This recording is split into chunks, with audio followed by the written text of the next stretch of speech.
Hey there, thank you for joining me for another episode of Total Ramblings. It's 8 o'clock on Tuesday, the 22nd of July, 2025, and I'm just doing this for archive purposes, really. But once again, I am living in a building site. Now, I know I'm quite cluttered in my house anyway, but this is the contents of my kitchen and my utility room. And there's Tiberius, looking very confused. He's been confused for the last day. And I'll tell you why this is all like this, because I'm finally having my floor done. Here is where I had that horrible staining on my lino, because water, which was leaking from under there, under the washing machine, was tracking under the lino, and apparently I've got a slight decline in my floor, and it was pooling here. And you can see, in fact, this is where they've had to chip away this layer of the screed because it was crumbling because of the water damage. So today, these are the trenches that I had dug to have my water pipes replaced. Today, the man is coming out to level the floor, so I won't be able to come in here tonight. Tomorrow, my new flooring is being installed. There it is in my garden. And then Thursday, so my my washing machine, my tumble dryer, no, not my tumble dryer, my dishwasher, my shower, my water softener, they're all outside. They'll be able to come in the day after that. In here, this radiator had to come off because they had to retile. The retiling has been done. The grouting has been finished. This is all very close to being reinstalled. And then essentially we will be fully operational again as we were in February. So I'm kind of, as I say, I'm doing this post partly for archive purposes because in case my insurance company kick off about me not having the work done, well, this is proof that I'm having the work done. Yeah, so, yeah, a few more days of disruption and it'll be done, and then no more workmen in my house. And then we'll see what else goes wrong. I am slightly nervous about getting these works finished, if I'm honest with you, because it means that there's going to be capacity for something else to go wrong. I mean, there's always capacity for something else to go wrong, right? But my life seems to be replete with capacity for things to go wrong. And this all started back in February. And I had, as you know, my family and I, we've had an absolutely horrendous, dreadful 2024. My wife was in hospital the whole period. She's still in hospital now, 19 months now. And my best friend died 9 days before Christmas. And I went for a walk in February. And I felt quite optimistic during my walk. There was a break in the clouds, the sun was shining, and I felt really good about myself, briefly. And I came home to find a fucking huge lake of water. And that was the start of this nightmare. I haven't been for a walk since because I'm afraid to leave the house because bad things happen. And apparently this is what I mean, right? You feel briefly optimistic about something and then you get punished for it. So basically, dare I go for another walk when all this is fixed? What's going to happen next? How will the water find another way of getting into my house? What's going to break next time? And the thing is, you call me paranoid, but when it happens every time, there's a pattern, and you build up a pattern in your brain, right? So, there you go. Before I finish this clip, have a look at something that happened to me on the way home the other day. Cue clip. Basically, this guy was convinced to join the Russian military, and he was promised he would be a welder safely behind the front lines, utilizing his experience as a welder. And nope, they immediately gave him less than a week of training and told him he's going to the front lines to be used in a meat assault. So his wife is freaking out online. She's posting that things are bad, and additionally, he's never been paid a meat assault. So his wife is freaking out online. She's posting that things are bad, and additionally, he's never been paid. Now, I don't actually know what happened there. I think the van was tailgating the Audi so hard, the Audi probably decided to pull off in a hurry. Because that's the Audi's job, right? It's the Audi's job to act as a magnet behind your car and to tailgate you, because that's what they do, all of them. I think the van was really close behind the Audi. For some reason, possibly because of that, he decided to pull off really sharply, and of course the van nearly hit him. No collision though. I checked as I went by. But yeah. That's what happened to me the other day on the way home. Fortunately, I was not hurt nor involved directly. So, yeah, Tuesday, a few more days of disruption. I'm not feeling terribly great. I was very gunky and bunged up yesterday. I'm a bit better today. What I did was I got up early, started working, and by the time I'd finished doing this project plan about 5 hours later, I'd forgotten I was ill yesterday, but I'm a bit better today, not coughing quite so much. So let us see what disasters today will bring, and no doubt I will report on those to you at some point later. Right, it's Thursday now, and we are 80% of the way through the week, and as you can see, I have a brand new concrete floor in my kitchen and utility room. He had to do it in 2 lots. This bit here, he had to come here Tuesday and level off where water damage had basically caused all this lot to be chipped away, and also he had to do a bit of the trench. And then yesterday he came back and leveled the whole thing with this latex screed. So I've still got my washing machine and dishwasher outside. He's coming back tomorrow on Friday to put the actual floor down, the lino. The lino had to go away again because it was too big. They've had to cut it in half so that obviously he can actually fit it. So anyway, he's coming back tomorrow, and don't worry about that. I've got a new mirror, and my shower's back. My shower has been reinstalled. Basically, he's got a bit of silicone sealing to be done. Radiator's back on, which means that life support will be operational again. It's come off a few times recently because of various bits and pieces needed to be done. But yes, basically, once it's done, I can get my washing machine and dishwasher back inside, and we will be fully operational once again, with just a little bit of decorating to be done on Monday.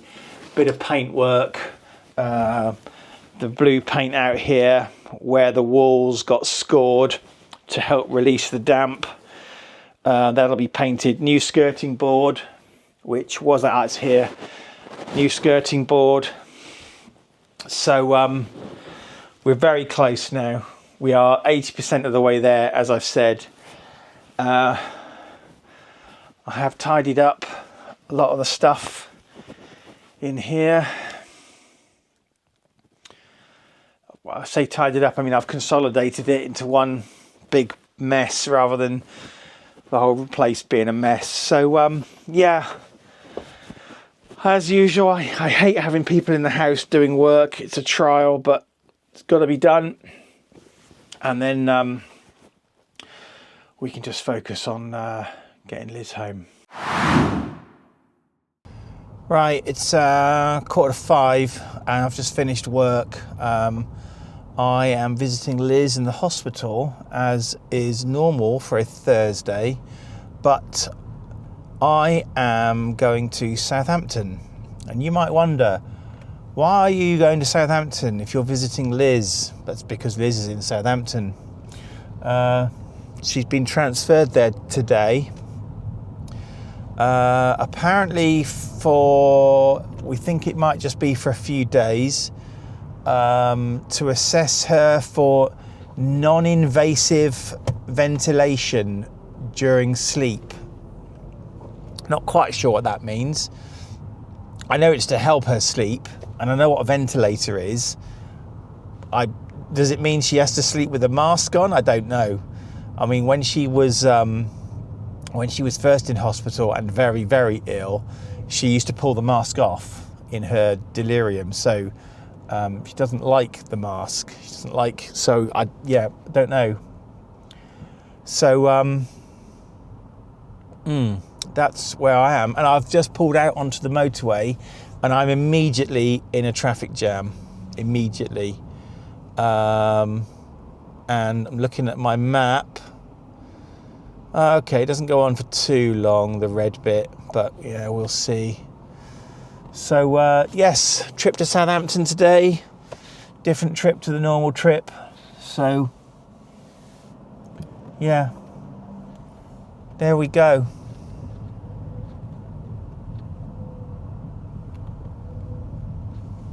There's a lady in her car there arguing with somebody on her phone, clearly. Lots of hand gestures and things. Sorry, I just can't help people watching. It's a flaw of mine. I'd probably do the same thing.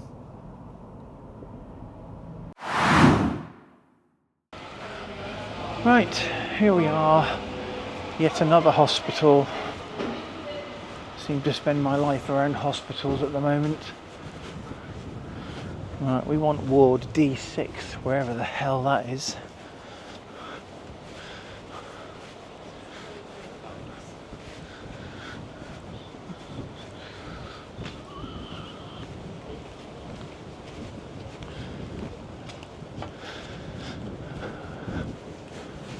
Ooh. There's a helicopter landing area up there. That's cool. I haven't got a clue where I'm going. Last time I was here, it was when Anthony was a baby. Anthony came here when he was 5 days old with a knotted bowel.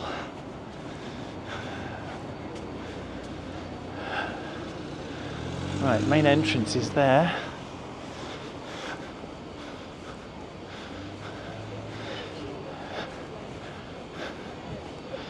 I'm also absolutely starving.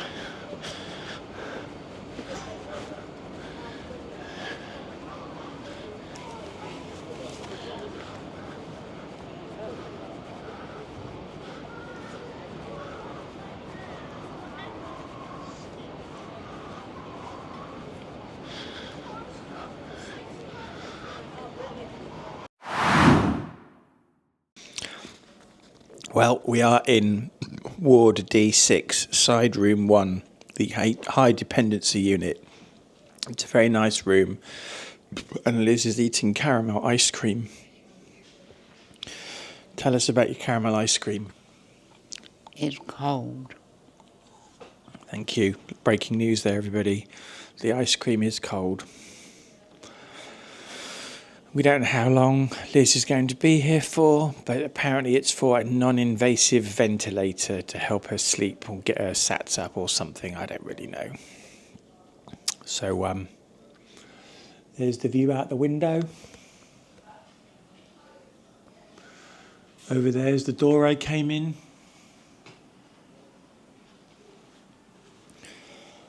I got myself some food because I had the shakes quite badly. Took a trip in the lift, which went downstairs first and then upstairs.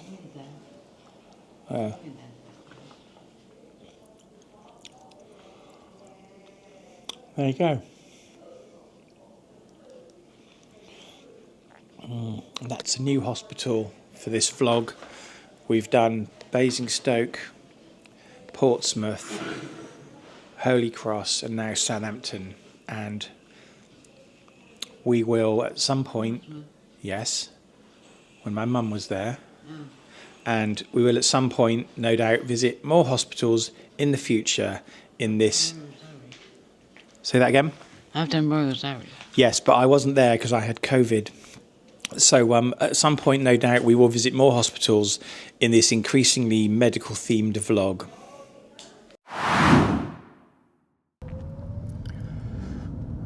On the way home now. Liz, very upset. She doesn't like change. Doesn't like...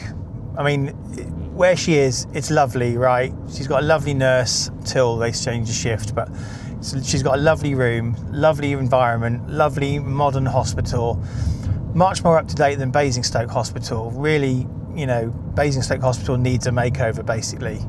It's a lovely, lovely place. She's being well looked after, but it's a new place. She's not taken any of her cuddly toys with her because she lost Ralph at the Royal Surrey. We think he's probably been incinerated with some bedding. Couldn't find him, had to get a new Ralph, you know, so she's not taking stuff like that. So she's missing a lot of stuff. She's obviously in an unknown environment with people In a quarter of a mile, enter the roundabout and take the second exit onto A33. With people she doesn't know, and so she's very tearful, didn't want me to go. I mean, I would have stayed if I could, but I've got builders coming tomorrow. I also have to work tomorrow. If I could take the day off and stay with her, I would. Anyway, we are leaving Southampton now. 25 years ago at least, if not 26 years ago, and Christ, on a bike, that makes me feel old. My two Siamese cats, Fox and Dana, were from Shirley in Southampton, not too far away from where we are now. I remember visiting them and the journey picking them up. Still got the photos of them as kittens. Must admit, it makes me a little bit upset thinking about them because that was over half my life ago. And they only lived about 6 years each, but they had heart problems because they were pedigree cats. I love those cats. I really love those cats. Dana, they were totally different in what's the word? I can't think of the word, but they were temperament. Totally different in temperament, but Fox, he was my boy. Fox was my boy. He was my bestest boy, and he died first. And I was so upset when he died. And then Dana was very quiet, but when Fox had gone, because they bonded as kittens, I was due to buy one, and I said I'd buy two, and the lady who was selling them was really... In a quarter of a mile, enter the roundabout and take the first exit onto A27. She was really pleased because they'd bonded as kittens and they were playing together. They went around everywhere together, and I took them home together. They had a life together. Dana lived about a year longer than Fox, and they both died of heart problems. And but when Fox died, Dana she got very clingy and cuddly and spent all of her time with me, and I always worry that I let them down, you know, because I couldn't make them live forever. If I could have made them live forever, I would have done. I would have given them the ability to live forever. I bloody love those cats. Anyway, they were picked up from Shirley in Southampton, not far from here, and that must have been in, I want to say 97, 98, probably about 98. I think. Anyway, that was half a lifetime ago. It just, you know, to animals, right? We are their entire world. For cats, they occupy such a relatively brief part of our lives. you know, probably by the time I've gone, probably less than 10% of my life, I would have had those cats. And yet I think about them every day. I think about Fox and Dana every day. They were the first pets that me personally owned on my own, not living with my mum, not living with my grandma, living with me. They were my pets, they were my responsibility. And the fact that I couldn't save them from a genetic heart disease, and now I've got Liz with a genetic problem as well, and it's just it's just one of the many running themes in my life of people I'm responsible for suffering an illness that I can't do anything about, and that I knew nothing about until it was, you know, almost too late. I remember Fox was getting bad teeth, and I felt really bad about that. And one day I remember he was sitting on the windowsill with Dana, and I scooped him off the windowsill and I said, right, you're coming with me. We had a vet's appointment. I took him to the vet, and they detected a heart murmur and they wanted to keep him in. And the next time I saw him, he had like a day left to live. He was dying. I went to the vet with Liz, and I said to Liz before, you know we're going to say goodbye, right? Because Fox had taken a turn for the worse. And he never got to say goodbye to Dana. I was expecting to take him back that evening to Dana. I was expecting to bring him home, and suddenly he's gone out of her life and she never saw him again. And I went to see Fox, and he was lying in the vet's, you know, cubicle, if you like, in the door, you know, plumbed in, looking ever so unwell, and he meowed at me. He was so weak, he actually made the effort to say hello to me, as if to say, I'm still here. And then a couple of days later, I got a call saying that they were going to have to put him down, and I got them to get me a clipping of his hair, of his fur, which I've still got. And that was Fox. Fox was my boy. And Fox died. Pedigree animals, they always have something wrong with them, and they had a heart disease, and Dana had the same thing, it turns out. She died about a year later, and she died when I was on holiday, and I never even got to say goodbye to her.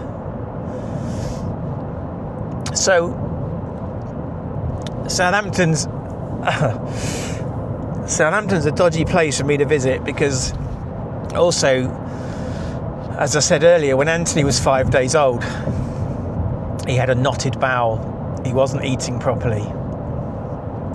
He would take about an ounce of milk and then stop, and then later on he'd regurgitate it. And we took him to Basingstoke Hospital, and the doctor there, she whisked him away and said, "Oh, you're not feeding him properly." You know, she didn't appreciate this. This is not our first baby, and we knew there was something wrong with him, right? Her attitude was appalling. Just that, you know, we were in the wrong somehow as parents. And we fucked around for a few days in the children's department. And one day I asked a nurse to feed him, because I was trying to feed him, and she picked him up. She said, "He's very floppy, isn't he?" I said, "Yes, thank you. You know, it's not my imagination. He's floppy."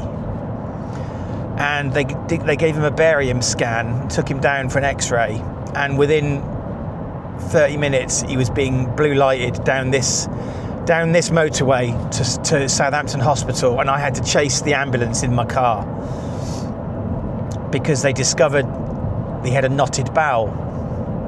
He was 5 days old, and I was really upset because we decided to call him Anthony after my father. Now, my dad died when I was 3, and if you've been watching any of my videos, you'll know I have a massive persecution complex. And I was convinced that this was the world's way of telling me that I was not allowed to live with someone named Anthony Summersgill, that they were going to take another Anthony away from me, you know? And I got very upset. And he had to have surgery, and they said, you know, this could happen to him again at any point in his life. So every time he's ill, we worry. And that was Southampton Hospital, and it's unrecognisable now. I think the original old building that we took him to might have been behind one of the other buildings that I've just gone into, but he was there. And so, you know, Southampton has some kind of dodgy memories for me. Happy with the cats, although what happened to the cats in the end, I still feel guilty about, as if it's my fault. And then there's Anthony, and Anthony has since been diagnosed with autism. Now he's got myotonic dystrophy. I mean, talk about not getting a break. Talk about a triple whammy, right? I mean, it's unbelievable what my family's had to endure. And now I've got Liz in Southampton Hospital. I can't fault the hospital. It's brilliant. It's really been modernised lately, but she's very upset that she's there. She doesn't want to be there. She doesn't want to be left alone. She didn't want me to go, and I get that, and I would have stayed if I could. Unfortunately, I can't. And I've just pulled into the outside lane of this motorway, and I'm being told that I'm going to have to pull over into the inside lane because the two outer lanes are closed. Brilliant. Anyway, that's the story about my cats. My cats were brilliant. I taught Fox how to play fetch. He was very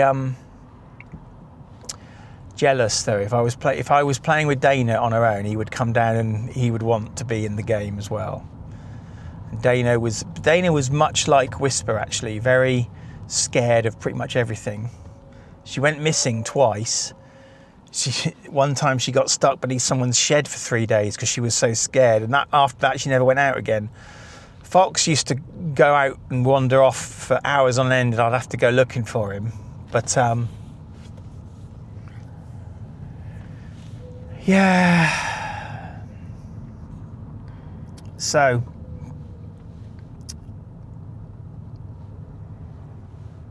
I also think I've got a bit of a sore throat because the fumes and the dust from all these works that have been done in the house, they're catching in the back of my throat, you know, and it's irritating me. It's irritating my throat.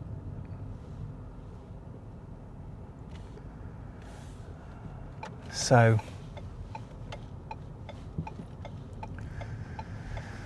I just I got a lot of stuff going on at the moment, and this is the 4th hospital Liz has been in.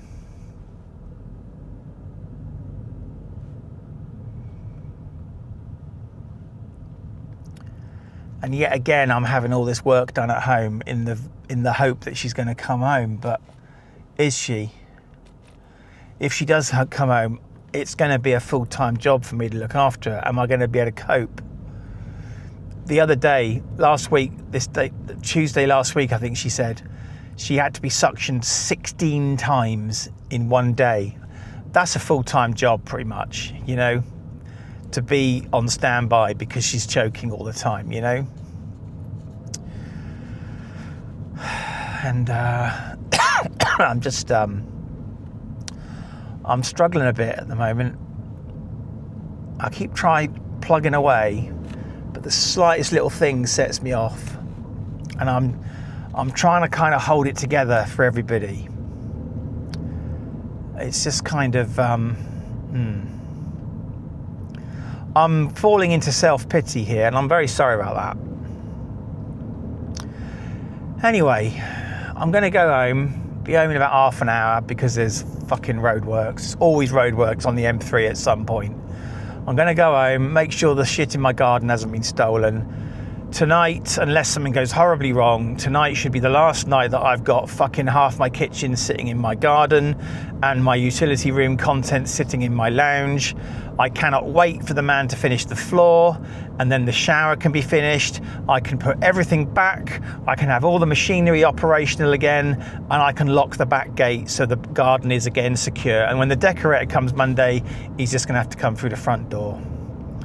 So let's just get home and hope that nothing's been nicked from the back garden, and then think about my life choices generally. I think what a terrible fucking person I am.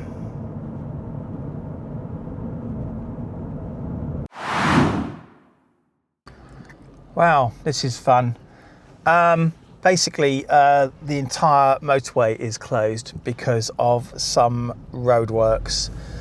And because I left Liz so late, I have to basically now take a diversion, possibly through Winchester, to get home.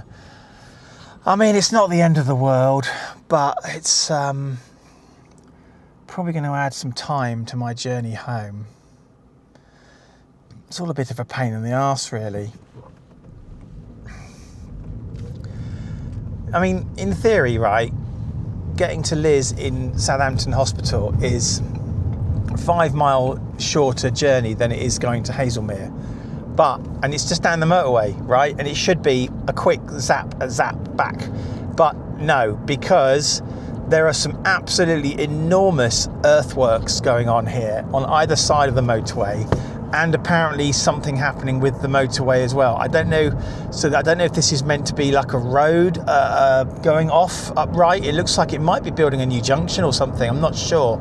Possibly, you know, stuff for a new bridge. I honestly don't know. So anyway, we're going to have to take this road, which is, I mean, it's still an A road, right? It's not exactly a back road, but neither is it a motorway. So, yeah, I'm cursed, I think. I think I'm cursed. But it's a nice evening. I do need to get over, though. I'm in the wrong fucking lane. Thanks, mate. I don't know this road at all. That's the A34 up to Newbury, the other one. So now I'm on the road to Basingstoke, I think. But I had a BMW up my arse, so not ideal. Not the best manoeuvre I've ever done in my life. But as I said, I am a terrible fucking person. So this is obviously why things like this are happening to us. It's probably all my fault. Most things are. Yeah, tango chalamati. Anyway, it's 8 minutes past 8 now, and I noticed the sun was quite low. So the evenings, the nights are drawing in. Not looking forward to another 6 months of driving in the pitch black to and from Liz, but what can you do about that? Not a lot. Just gonna have to suck it up. Suck it up, Andrew.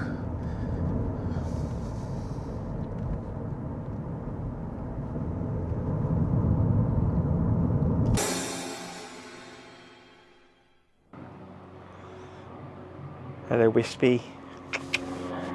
Oh, you're going to run away. Okay, well, you know, you have been hiding in my wardrobe all day.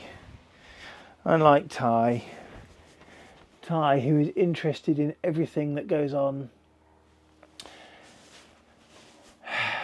Hey guys, it's Friday.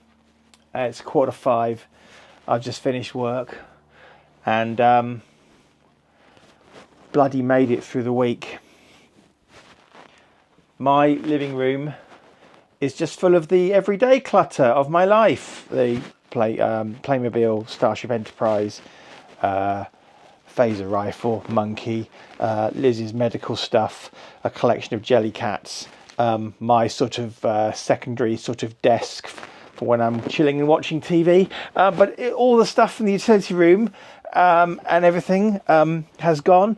The garden is empty now, all the stuff that was in there. And look at my glorious new kitchen floor. Now, I'm well aware that my kitchen is very old and tired, and you know,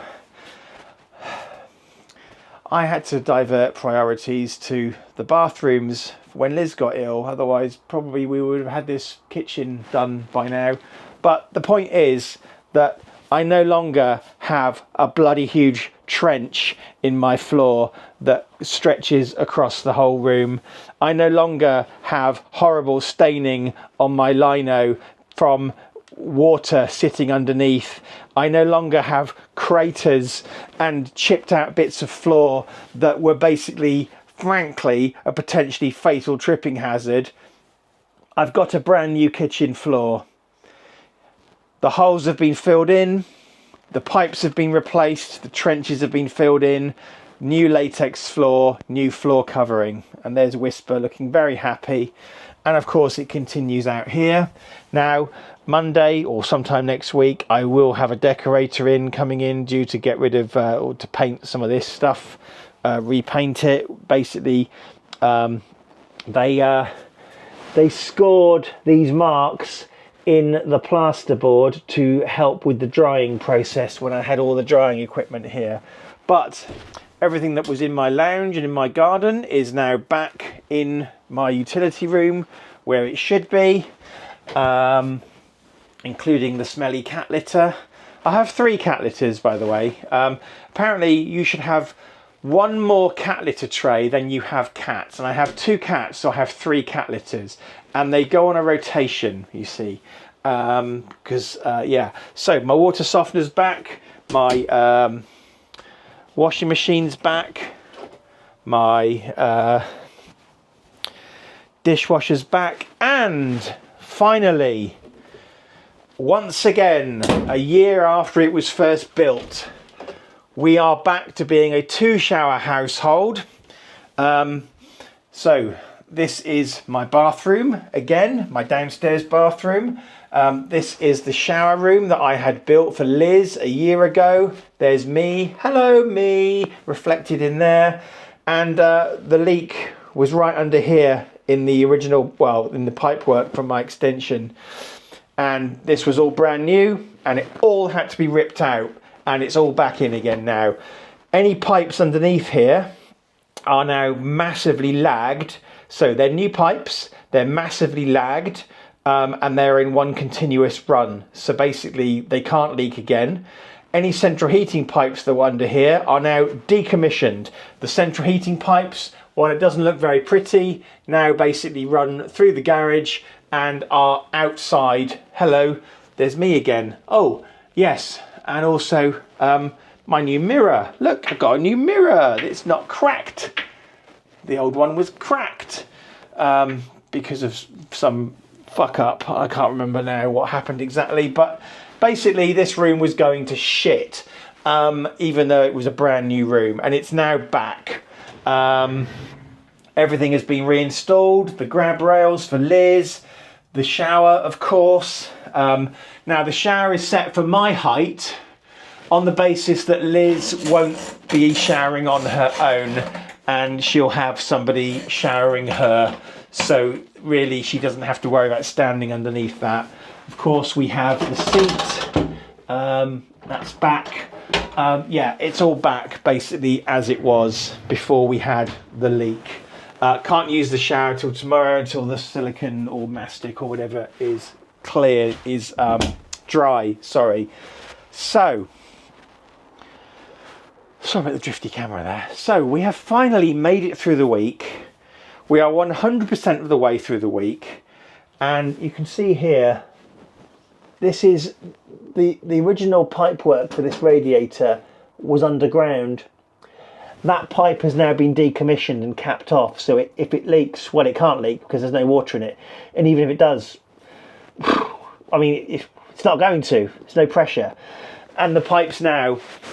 So basically, after I think about 30 people coming to the bunker in various guises and at various points in time. The work is now done. We don't have to have any more workmen in the house. Of course, I need to now worry about what's going to happen next. What's going to break next? Don't know. Need to change the code on my key safe back there for the back door for security purposes. But Ty seems to be very happy because he's been very confused all week. And to be honest with you, in the evenings, I've just been hiding in my bedroom because I couldn't face being downstairs amongst all this mess. But Ty, you're looking very happy now, aren't you, Ty? You're a good boy. Yes, you are. Would you like to sniff the camera? Yes? Hello. Right. So, it's over. There's Whisper. Whisper is now going to walk away because I'm trying to film her. Wispy, would you like to sniff the camera? Hello. Right. So, it's done. Now, there's no reason from a house perspective why Liz can't come home. However, Liz is having her own problems at the hospital. The hospital appeared to be under the impression, for some reason, that she is there to have her tracheostomy tube removed. This is not correct. She is not there to have her tracheostomy tube removed. We don't want her tracheostomy tube removed because basically then that prevents us from getting access to giving her a suction and she might die. So they do not have consent to remove her tracheostomy tube. The second issue is they appear to be under the impression that if she wants this non-invasive ventilator at night, which requires a trachea mask for oxygen to go into her, that she needs a bigger trachea, which she doesn't want because then she can't talk properly. She found it very difficult and painful to talk with the larger trachea she had, and she's only been able to talk properly with this Shiley one, which has disposable inner tubes that we get rid of every day, because it's smaller and she can. So again, they're now telling her she might be at Southampton Hospital for weeks. Well, that's news to us. We were told it was going to be a few days. And basically, we've got another situation where we have people deciding things without communicating with her and without her being involved in the decision. So she's not happy. They've been trying to put in an arterial line all day to get blood, or to put a line in, and it's taken 15 attempts apparently because she's got very difficult veins, and basically she's not a very happy person. So we can at least not have to worry. I'm loath to say this because something's going to go wrong, but in theory we don't have to worry about the house now because the house repairs are done, or we can just focus back on Liz again. But we're in this cycle. Something gets fixed, something else gets broken. So let's see what happens. Probably be the car next or something, or one of the cats. I don't know. This is my problem, is I constantly have to watch my back because shit keeps happening to me and life won't leave me alone. I've got very emotional during this episode of Total Ramblings. I've got a lot going on and I've had enough basically. And I'm worried about Liz and everything is just shit. Sorry about that. Thanks for joining me for this episode of Total Ramblings. If I haven't completely put you off with this tirade of emotion, then please join me for the next episode. Who knows? Maybe it'll be about Lego or something. I just don't know.